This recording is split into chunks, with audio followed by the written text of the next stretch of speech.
I'm sorry. You're Dr. Jenna Jacobs, right? Yes, sir. It's good to have you here. Thank you. The awesome impact of the airwaves and how that translates into the furthering of our national discussions, but obviously also how it can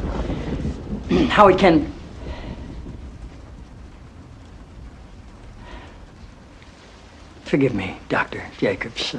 Are you an MD? A PhD. A PhD? Yes, sir. In psychology? No, sir. Theology? No. Social work?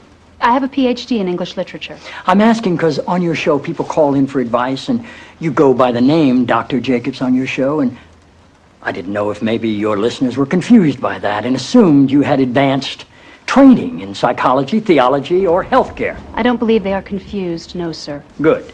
I like your show.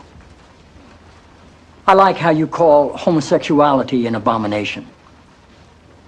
I don't say homosexuality is an abomination, Mr. President. The Bible does. Yes, it does. Leviticus 18:22. chapter and verse.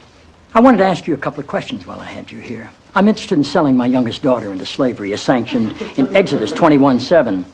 She's a Georgetown sophomore, speaks fluent Italian, always cleared the table when it was her turn. What would a good price for her be?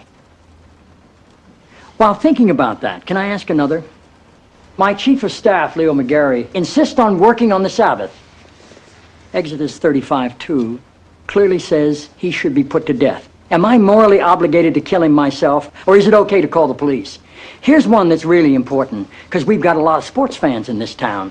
Touching the skin of a dead pig makes one unclean, Leviticus 11:7. If they promise to wear gloves, can the Washington Redskins still play football? Can Notre Dame? Can West Point?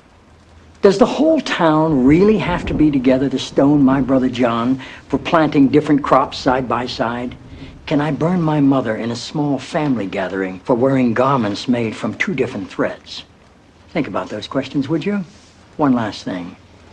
While you may be mistaking this for your monthly meeting of the ignorant tight-ass club, in this building when the president stands, nobody sits.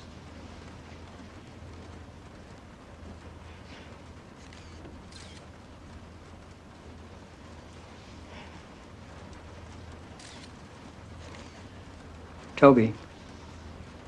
Yes, Mr. President. That's how I beat him.